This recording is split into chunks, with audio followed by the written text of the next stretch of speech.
परळी शहरातील जुन्या भागातील हे आपण पाहू शकता की सर्व नदी आहे आणि या नदीमध्ये पाहिलं तर नदी पात्रामध्ये मोठ्या प्रमाणात या ठिकाणी अतिक्रमण करण्यात आलेलं आहे आणि या ठिकाणी पाहिलं तर नदीची जी रुंदी आहे हे याचा जो कमी भाग झालेला आहे आणि हे कुठंतरी अतिक्रमण काढण्यात यावं आणि याची रुंदी करण्यात यावं या मागेसाठी पाहिलं गेल्या अनेक वर्षापासून परळीचे नागरिक आहेत ते रस्त्यावर उतरले होते। या अनुषंगाने पाहिलं तर आता नगरपालिकेच्या माध्यमातून या ठिकाणी पाहिलं तर आपत्ती व्यवस्थेच्या माध्यमातून 50 कोटीचा निधी या ठिकाणी मंजूर करण्यात आलेला आहे आणि या ठिकाणी पाहिलं तर हा निधी मंजूर करून करण्यात येऊ नये आणि त्यासाठी पाहिलं तर सिमेंट काँक्रीट काम करण्यात येणार आहे। हे काम करण्यात येऊ नये या मागणीसाठी काही नागरिक आहेत ते रस्त्यावर उतरले होते। त्या पंकजा मुंडे यांनी काल आदेश दिला आणि हे काम स्टॉप करण्यात आले। माझ्यासोबत काही परळीकडे त्यामुळे जाऊन आता काय सांगाल तुम्ही? एक पंकजा मुंडे निवेदन दिलं होतं, काय निवेदन होतं, काय तुमची मागणी होती?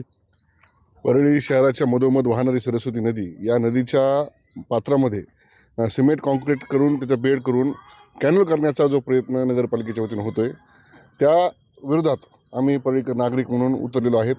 जी नदी परळी शहराला पूर्ण पाणी पुरवठा करते, ज्या नदीच्या माध्यमातून पूर्ण गाव भागाला असेल अर्ध्या परळीला पाणी पुरवठा होतो, त्या नदीमध्ये कॉन्क्रीटीकरण केल्याच्या नंतर पाण्याचं पर्क्युलेशन होणार नाही, पाणी जिरणार नाही आणि राज्य शासन असेल केंद्र शासन असेल ज्यावेळेला नदी संवर्धन करते, नद्या वाचवण्यासाठी काम करते, त्यावेळेला नदीचं इथं कत्तल करण्याचं काम परळी नगर परिषदेच्या वतीनं होते।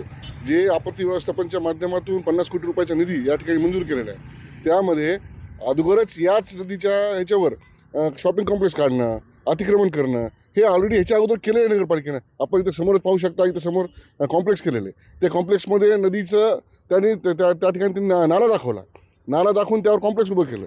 फक्त निधी लाटण्यासाठी, पैशाचा अपव्यय करण्यासाठी हे वेगवेगळे प्रकारचे निधी आणून हे नदीच्या माध्यमातून असेल कॉम्प्लेक्सच्या माध्यमातून असेल निधी आणून त्याचा फक्त दुरुपयोग करायचा या ठिकाणी नगर परिषदेने चंग मांडला आहे। त्याच्या विरोधात परिसरातील नागरिक आम्ही उतरलेलो आहेत।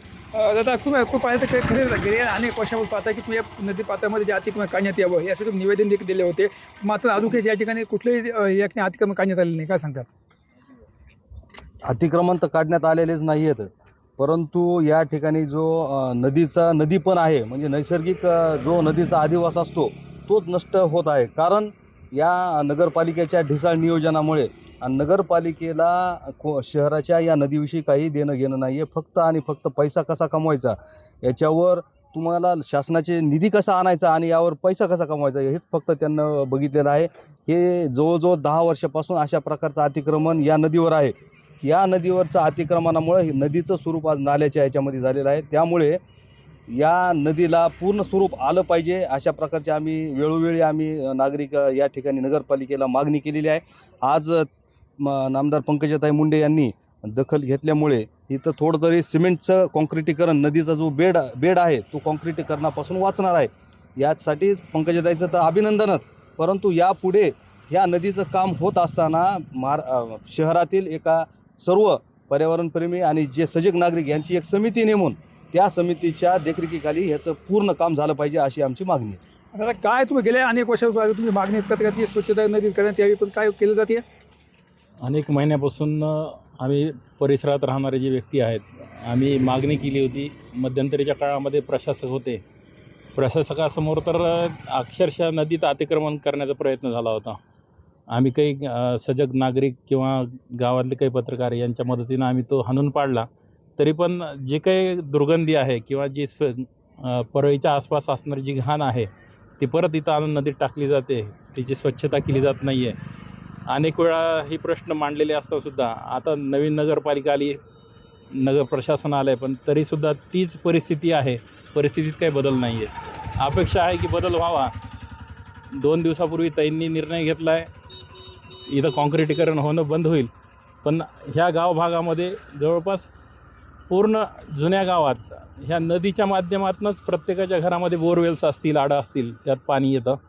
तर ही अजूनही खोलीकरण व्हावं, नदी पात्रात ही जी काही दुर्गंधी आहे ती बंद व्हावी एवढीच अपेक्षा आहे। कॉन्क्रीट पण केल्यामुळे काय नुकसान होणार आहे गाव भागातलं? पण परळी शहरात पुरातन अशी ही सरस्वती नदी आहे, प्रभू वैद्यनाथाचं ज्योतिर्लिंगाचं मंदिर आहे आणि त्याच्या बाजूला ही नदी वाहते।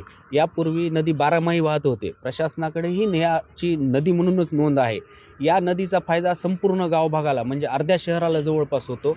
या नदीतून जे पाणी पर्क्युलेशन होतं ते गावात असणारे आड बोर यांना येतं।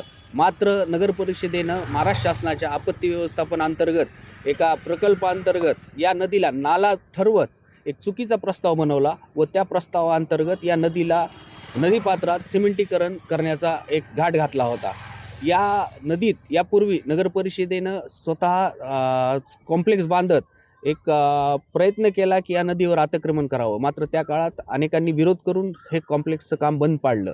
या कॉम्प्लेक्सचा आधार घेतच अनेक नागरिकांनी याच्यात अतिक्रमण केलं आहे आणि नदीची रुंदी जी 60 फुटावरून ती जवळपास 20 फुटावर आलेली आहे. खरं तर ही नदी म्हणजे गावभागासाठी जीवनदायिनी आहे. या नदीत जवळपास 7 ते 8 महिने पावसाळ्यात पाणी राहतं व या पावसाळ्यातल्या पाण्यामुळं वर्षभर नदीपात्रातील पाण्यामुळं वर्षभर आडाला बोरला पाणी राहतं. यानंतर आम्ही आमच्या नेत्या माननीय नामदार पंकजाताई मुंडे यांच्याकडे याबाबत तक्रार केल्या. त्यांनी त्वरित दखल घेत नगर परिषदेला सूचना काढल्या आहेत की नगर परिषदेनं सिमेंट कॉन्क्रिटीकरण रद्द करण्यात यावं. मी नामदार पंकजाताई मुंडे यांचे अभिनंदन मानतो व परळी नगरातील नागरिकातर्फे त्यांचे आभार व्यक्त करतो की त्यांनी याची त्वरित दखल घेत या कामावर बंदी घातली. अजून मी पाहिलं तर या नदीपात्रामध्ये अतिक्रमण निघालेलं नाही, कसं पाहता? नदीपात्रामध्ये सगळ्या बाजूने अतिक्रमण आहे. आज आपण या ठिकाणी बघितलं, या ठिकाणी पात्र मोठं आहे, पण आपण जसं जसं पुढे झालं तसं एक कॉम्प्लेक्सच्या माध्यमातून आणि अनेक काही घरंही नदीच्या पात्रात बांधलेले आहेत. ते अतिक्रमण निघालं पाहिजे, याच्यावर कुणीच विचारायचा दूर केलेला नाही प्रशासनाने. आमची वारंवार मागणी असते. अतिक्रमण केलं कोणी नेमकं, कोण लोक आहेत ते नेमकं? आता अतिक्रमण पहिलं नगरपालिकेनंच केलं, कॉम्प्लेक्स बांधलं नदीवरती. आता त्याच्या नदीच्या सुरुवातीच्या भागात कॉम्प्लेक्स झाले, त्याच माध्यमातून पुढे बघत लोकांनी मग विचार केला नाही, नदीपात्रात पिलर घेतले, घरं बांधले, असं झालेलं आहे. आता नदीचं पात्र मोठं झालं पाहिजे, नदीचा प्रवाह व्यवस्थित झाला पाहिजे, यासाठी नदी संवर्धनासाठी काम झालं पाहिजे. ते न करता नगरपालिका प्रशासन हे काम नदीचं नाला करण्यासाठी कामाला लागले, फक्त पैसे कमवण्यासाठी चालले सगळे. आणि ऑलरेडी जर आपण बघितलं तर पूर्ण शहराच्या याच्यापूर्वी 2019मध्ये परळी शहराला भुयारी गटार योजना मंजूर झालेली होती. 101 कोटी रुपयाची ती भुयारी गटार योजना.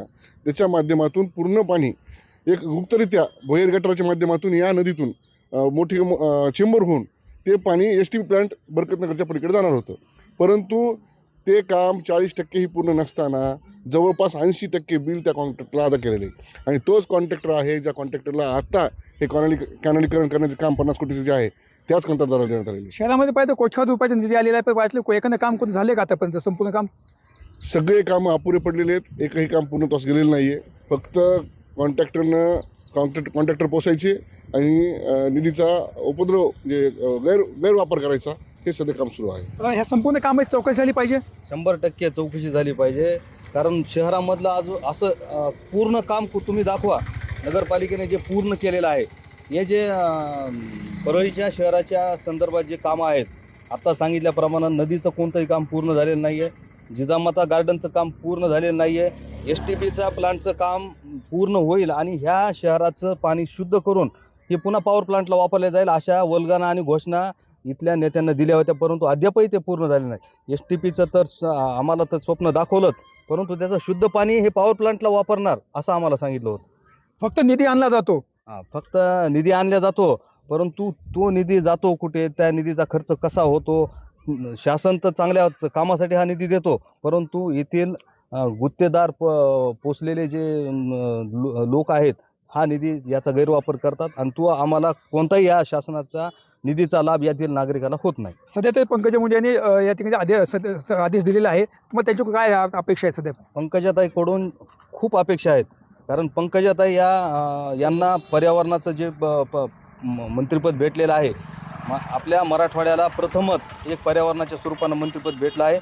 पंकजाताईला याचा खूप अभ्यास आहे, परंतु पंकजाताईनं शहराचा आणि आपल्या तालुक्याचा एक सर्वांगीण अभ्यास करून, नदीचा अभ्यास करून, पूर्ण पर्यावरणाचा अभ्यास करून आपल्या तालुक्याला कशा पद्धतीनं पर्यावरण पोषक वातावरण तयार होईल याचा अभ्यास 100% केला पाहिजे. तर हे होते पंकजा मुंडे यांनी पर्यावरणाचा कसा अभ्यास करून माहिती या ठिकाणी कसा विकास होईल हे करणं महत्त्वाचं असं नागरिकांना सांगितलं आहे. कॅमेरापर्सन विकास वागण्याचं मी संभाजी मुंडे, पुण्याची परळी बीड.